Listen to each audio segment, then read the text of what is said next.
Les ruines en été. Et nous avons le plaisir d'avoir avec nous la co-réalisatrice Marguerite de Hilleran, que j'invite à me rejoindre.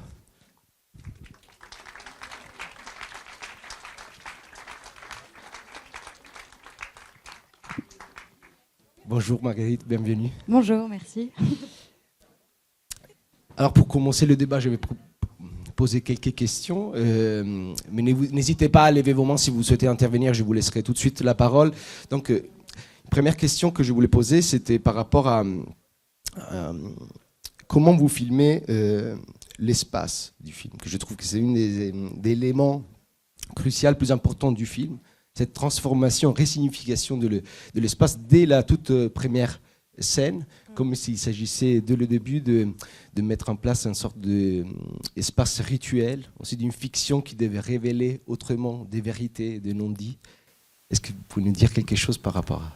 Oui, bien sûr. Je profite juste, enfin, je commence juste par vous remercier, remercier toute l'équipe du festival, dire qu'il y a ici aussi les producteurs du film qui ont permis de le retravailler, de l'amener jusqu'à cette possible sélection. Il y a aussi Martine qui a fait tout le décor du film et Pierre qui a participé à notre accueil aussi. Voilà, c'était juste concernant l'espace. Donc c'est presque un seul décor, à part évidemment la scène de la rivière. Oui. Donc une maison qui nous a été prêtée aussi en Bourgogne. Et l'espace, en fait, on l'avait, en le repérant, on l'avait découpé. Je pense, une espèce de carte un peu mentale avant de parler de comment on l'a filmé, mais il y avait cette espèce de bosquet un peu étrange au milieu du jardin. Il y avait cette scène qui pour moi était vraiment une terrasse en pierre, mais qui n'était pas située dans la maison à un endroit qui serait un endroit de convivialité. Elle était à l'angle un peu perdu de la maison, au bout d'une maison qui est une espèce de longère. Donc il y avait ça, et il y avait en fait un muret qui donne sur un vide, et en dessous il y a un autre jardin, qui est le jardin. Par exemple, il y a un plan où Alexandre s'allonge sur un banc qui est trop petit pour lui, et ce plan-là, c'est dans le jardin du dessous. Et donc en fait, il y avait comme cette idée que c'était un seul espace avec un gouffre comme ça, et en même temps, c'est un jardin qui est entièrement entouré de murs de pierre, et donc qui, d'une certaine manière, renvoyait à un paradis. Mais bon, voilà. Dans tout ce que... et après, donc cette première scène, c'est une scène je sais pas comment... C'est très théâtral, je pense qu'on peut dire. C'est presque chorégraphié dans le sens où les entrées, les sorties, elles étaient... de toute façon, c'est un cadre fixe. Et il y avait comme ça, en fait, on voulait la présence du bosquet au fond qui jouera plus tard, qui là indique rien d'autre qu'un fond vert, cette table et tout le soin qu'ils mettent à la... qui est absurde, en fait. Autant de détails, personne ne fait ça dans la vraie vie. Mais dans l'espace de cette première séquence, c'était possible. Voilà. Je sais pas, il faut me dire aussi. Oui. Non, c'est très bien. Mais c'est aussi, comment dire, une sorte de préparation du décor, de l'espace. Presque une démarche théâtrale, dans le sens d'habiter lentement l'espace. Oui, c'est une entrée dans le film pour les deux, quoi. Il pose tout le décor de ce repas qui est vain, qui n'a pas de saveur. Enfin, tout ça, c'est déjà... on peut le voir en germe, je sais pas après ce qu'on voit, mais en tout cas, c'était pensé comme ça. C'est aussi l'endroit où le fusil va être laissé. Oui. C'est aussi la présence de ces arbres aussi, en fait, qui sont des arbres très vieux, qui sont là, quoi, Et en fait, le bosquet aussi, dans la réalité, c'était un bosquet malade qui était un peu attaqué par les... Je sais plus par quoi, mais en tout cas, il a été difficile à entretenir. Et du coup, il est troué, en fait. On le voit pas forcément, mais il y avait aussi ça qui jouait pour nous. Et dans le film, vous accordez une importance primaire, je dirais, au hors-champ, et donc aussi au mystère dans la construction des personnages. Quelque chose de secret qu'on ne pourrait pas cerner, non, mais qui est fondamental pour expliquer, développer les interactions et les conflits entre les personnages. Vous nous dire quelque chose de plus par rapport à cette place importante au hors-champ, au mystérieux. Oui. En fait, je crois qu'il y a une chose qui, dans l'écriture, était importante, c'est l'idée que c'est des personnes qui communiquent mal. Et à partir de là, elles se disent pas, elles se disent que la moitié de leur pensée. Et donc ça, c'est peut-être un truc qui est marqué socialement aussi dans cet univers. Enfin, on peut peut-être y voir des codes sociaux aussi. Et donc en fait, ils parlent jamais vraiment de la peine qui les traverse ou ils règlent pas les problèmes qu'ils devraient régler. Et en réglant les problèmes périphériques, en fait, c'est tout l'à côté qui est leur tragédie, enfin, à l'échelle de ce film. Je veux dire. Et donc,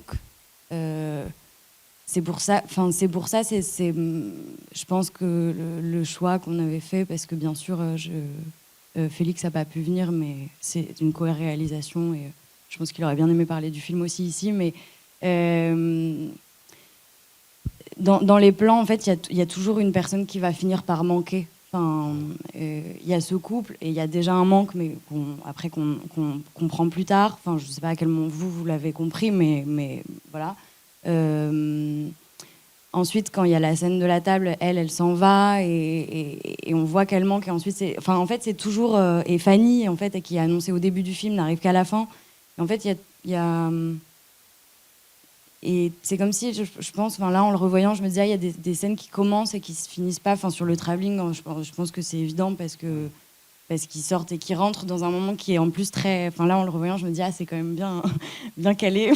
Mais après, ça fait partie du jeu, quoi. Mais ouais, elles sortent et elles continuent la discussion et on ne sait pas de quoi elles vont parler après d'avoir parlé de ce petit bout de paysage. Et eux, en même temps, ça finit sur « tu es lâche ».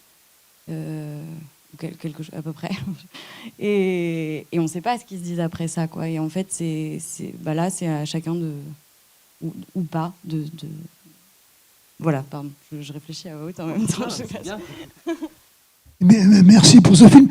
Moi j'ai beaucoup apprécié la mise en scène et vous avez vraiment le sens du cadrage.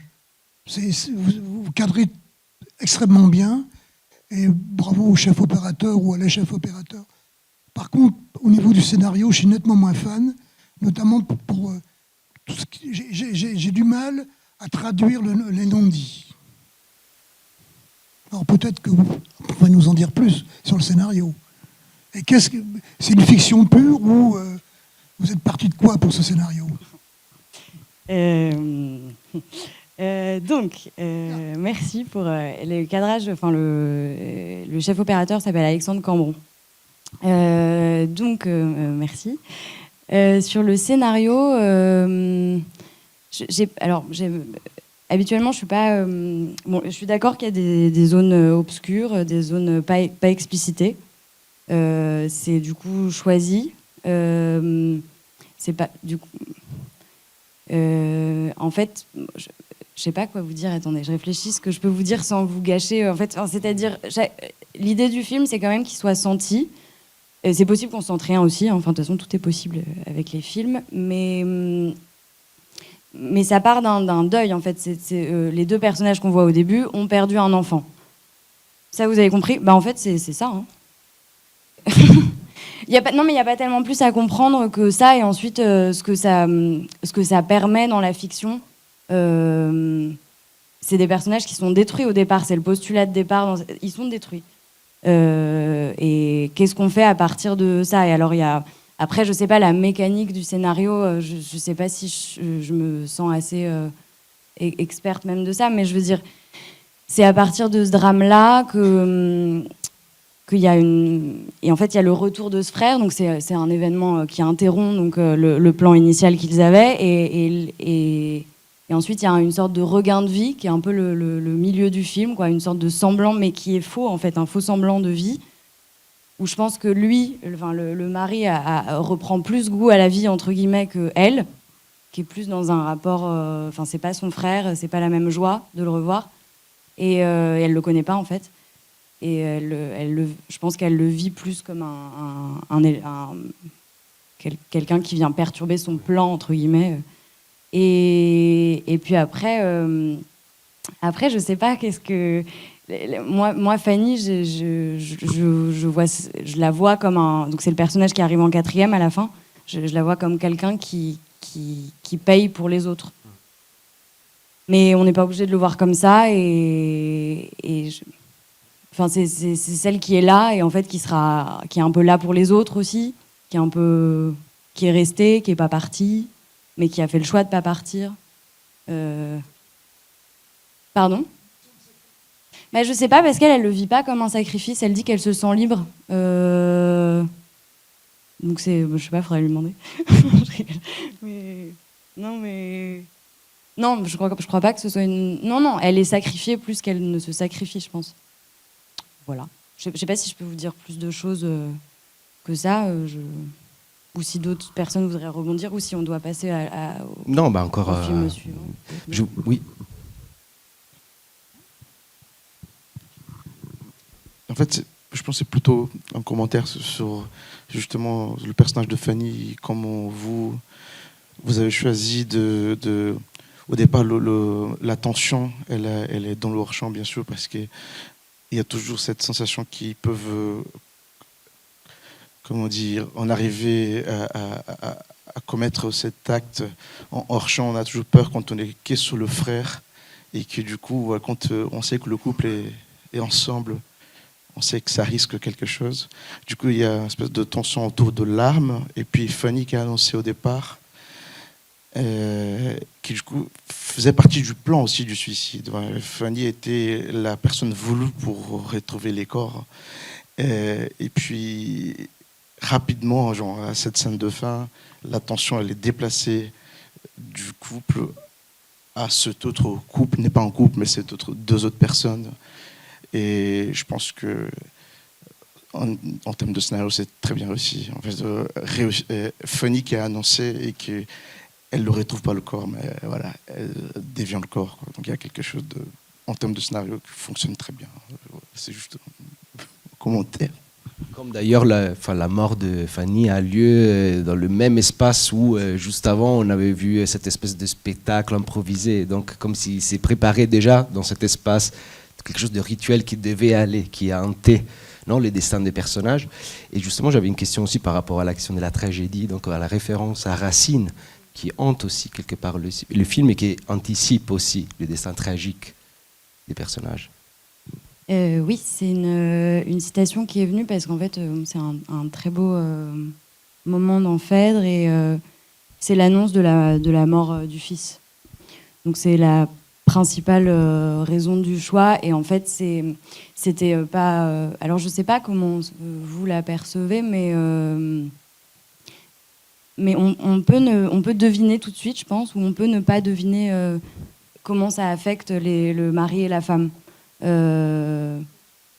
Mais c'était aussi l'idée de donner un espace un peu... bon, alors là, c'est du texte purement théâtral et en même temps, par le travail, j'espère, avec le son, on a essayé de rendre ça un peu, en fait...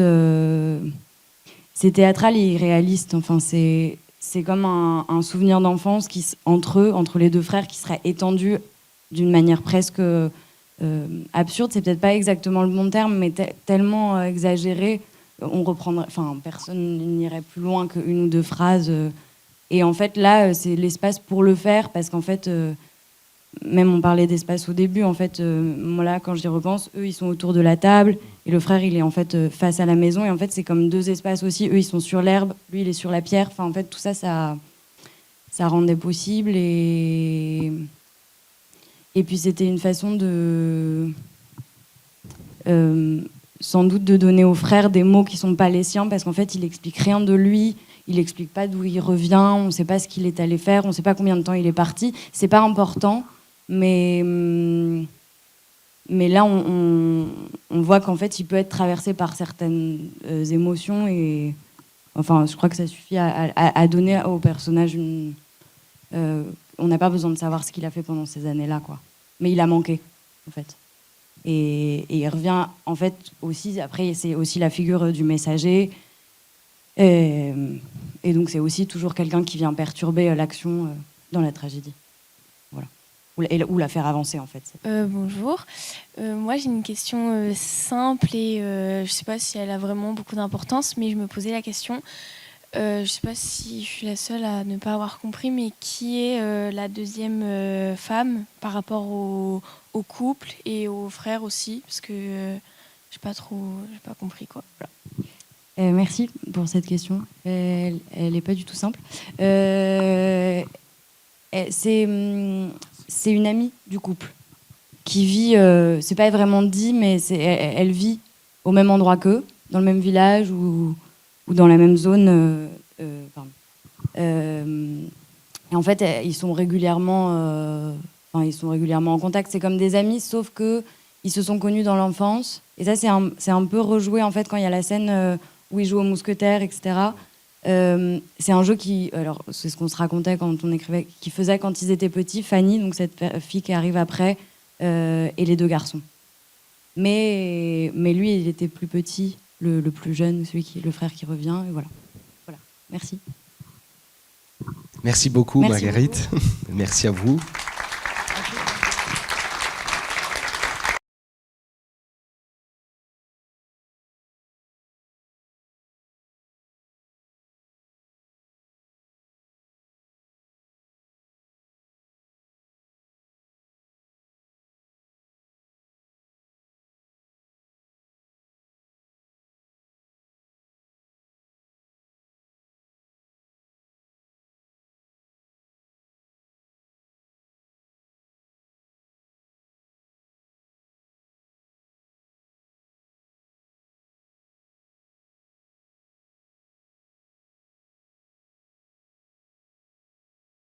Et donc on continue avec Reset. Et j'invite à me rejoindre le réalisateur Souleymane Chelfout.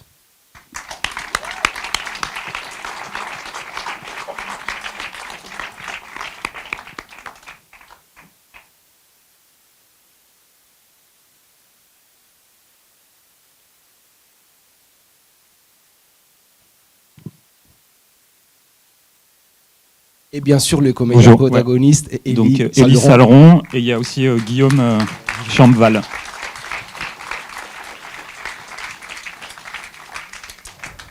Alors, une première question pour vous, Souleymane.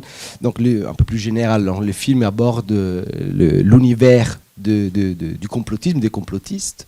Et il fait le film comme s'il s'agissait non seulement d'un signe de manque de confiance envers les structures, la politique, les médias, mais aussi comme une sorte de manière de regarder autrement les signes visibles du monde réel, non, comme s'il s'agissait de regarder autrement notre réalité. Et je voulais savoir, donc, première question, d'où vient cet intérêt envers l'univers des complotistes? Déjà, je fais juste une petite parenthèse pour vous remercier de l'invitation. C'était la toute première séance devant un public. Et donc voilà, c'est spécial. En plus, je suis corrézien, j'ai grandi à Tulle. Donc ça fait plaisir d'être un peu à la maison. Voilà. Et donc cette manière de regarder le monde, d'où me vient cet intérêt pour ça, c'est ça? Je ne saurais pas trop le dire. Simplement, c'est vrai que c'est... Ouais, non, mais j'allais dire, j'y arrive.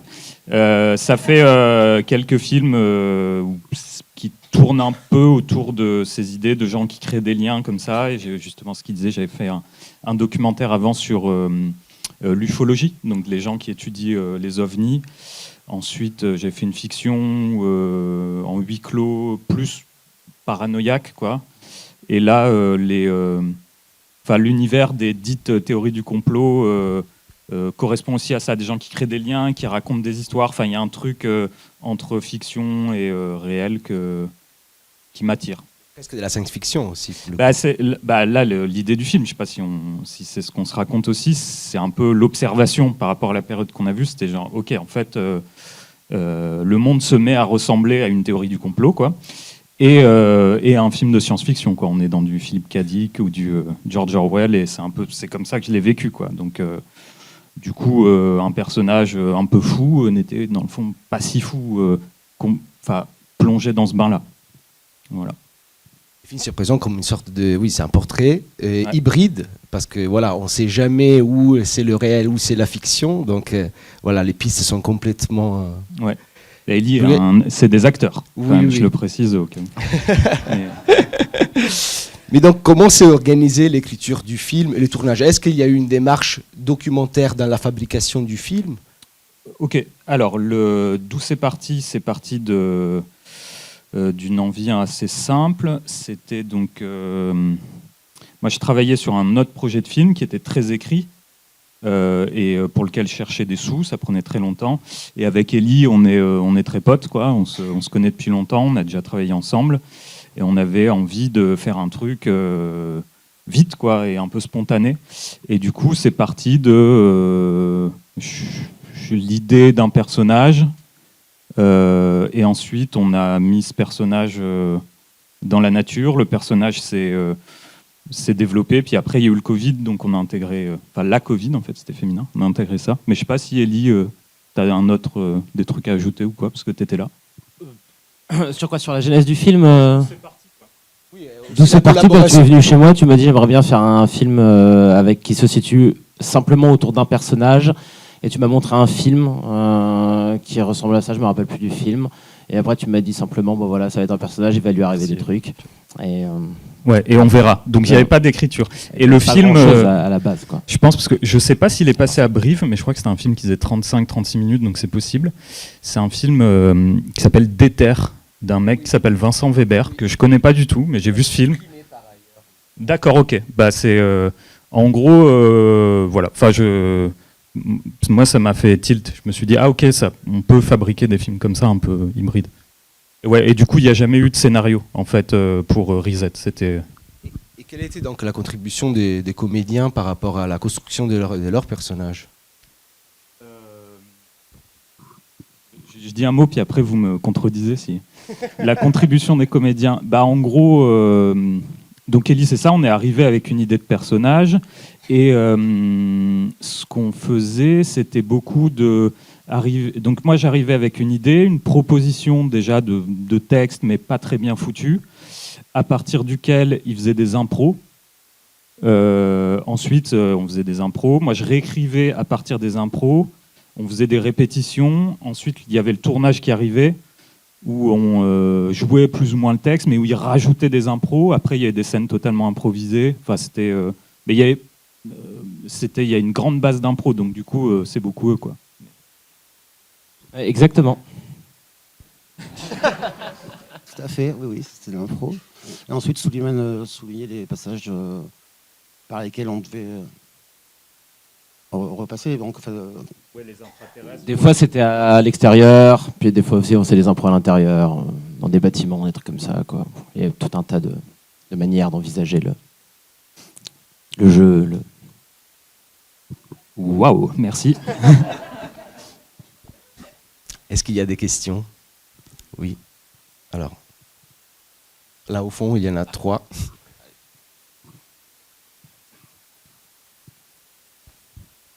C'était qui la première personne? Merci. Oui, bonjour. Je voulais savoir, quand vous interviewez les gens dans la rue, ce sont des acteurs ou ce sont des scènes genre caméra cachée où les gens n'étaient pas au courant que vous tourniez un film? Quand on les interviewe, c'est ça? Oui, pardon, je recommence. Alors, quand vous interviewez les gens dans la rue, ouais. ou des jeunes là aussi qui étaient Ouais, ensemble, est-ce que ce sont des acteurs ou c'est caméra cachée? Alors les jeunes, non, c'est pas des acteurs et c'est pas une caméra cachée. On se baladait dans Paris et avec l'idée de faire des scènes avec des gens qu'on rencontrerait qui seraient, on espérait, d'accord pour faire un truc. Puis eux, ils étaient là, ils étaient posés. On leur a expliqué ce qu'on faisait et on leur a proposé une impro et ils ont été assez bons, quoi. Ensuite, la scène dans la manifestation où ils parlent avec un type dans une manif, lui, c'est un acteur. Et après, il y a des scènes en caméra cachée, mais où c'est pas des interviews. Il y a les gens masqués, c'est des scènes en caméra cachée. Alors, pas dans les manifs. Manifs, c'est pas caché. C'est les centres de vaccination et métro, où c'est de la caméra cachée. Merci.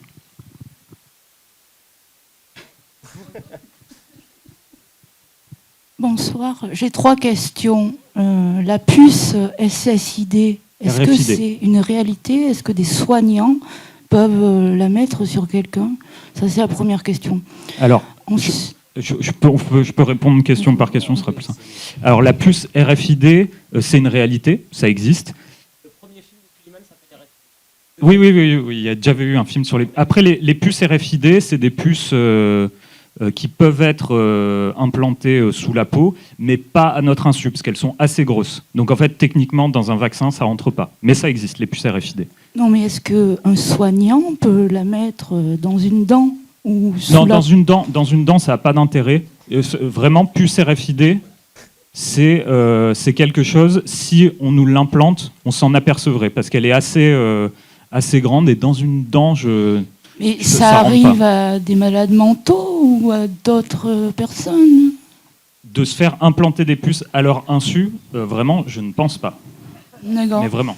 Deuxième question. Ouais. Est-ce que le monsieur là, de Tulle, quand il se retrouve à l'hôtel, est-ce qu'il n'a pas de logement?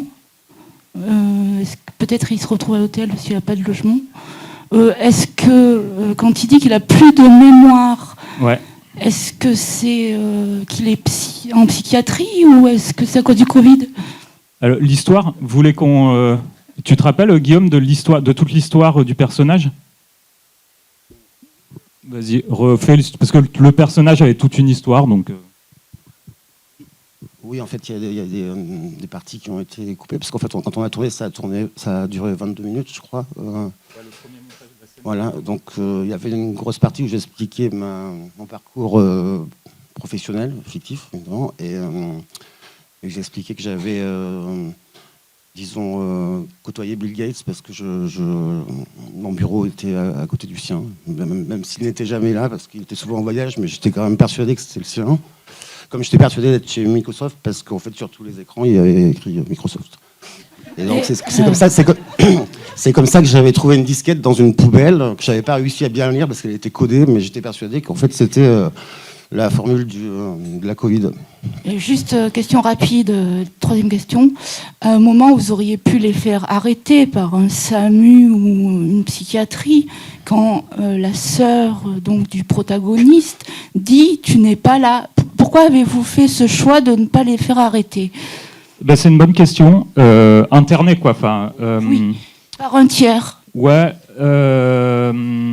Oui, parce qu'il y a la question de se poser de oui, jusqu'où ce personnage peut être considéré comme malade mental. Ça me paraissait pas juste. Je pense pas que ce soit. Enfin, déjà. Bon, après, le personnage, moi, je sais pas comment il est, mais à mon avis, ce sera pas dans la répression de quelque forme qu'elle soit que on cohabitera avec des gens qui peuvent avoir des croyances exotiques. Et c'est plus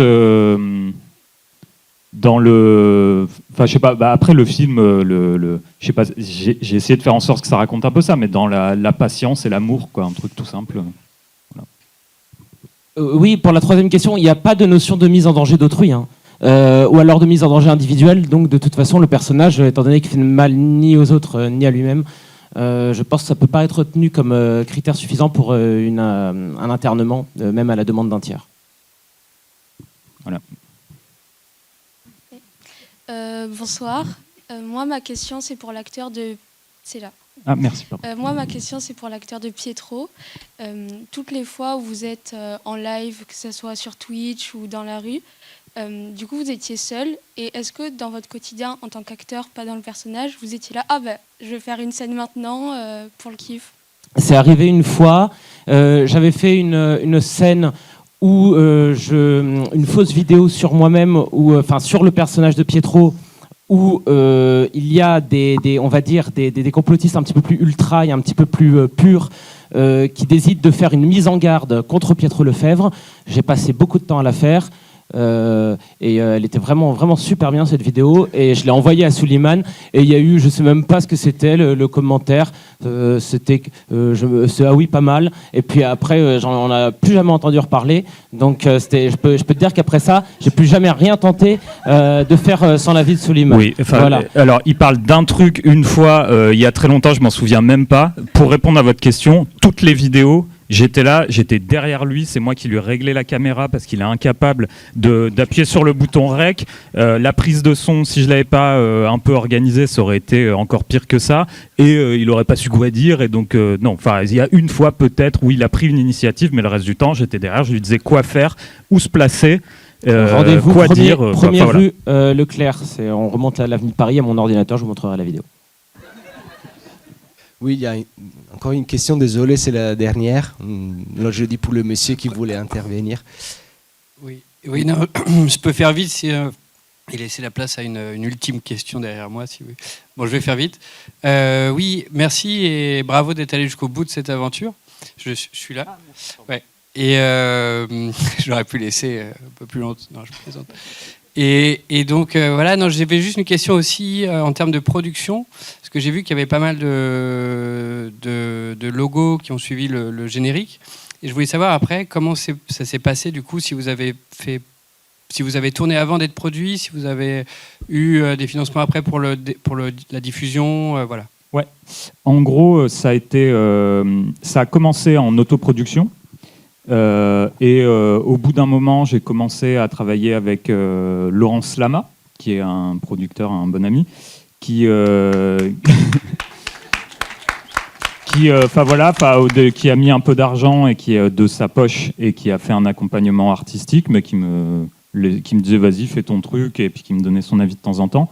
Ensuite, quand le film a commencé à prendre un peu forme, il y a eu un deuxième producteur qui s'appelle Thomas Carillon, qui lui est intervenu sur la partie genre post-production, donc tout le mixage et tout ça, qui sont des étapes qui coûtent cher, et qui nous a suivis là-dessus. Et après, on a obtenu l'aide à la post-production du département de la Seine-Saint-Denis, qui est une aide à laquelle on propose des films en cours de montage, et du coup qui nous permettent de terminer le film. Mais pendant longtemps, en gros, le tournage s'est fait un peu en bricolant, quoi.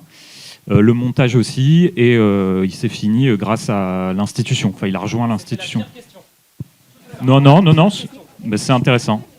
Oui, non, désolé, le temps est... Merci à tous. Merci à Souleymane, merci Elie, merci Guillaume.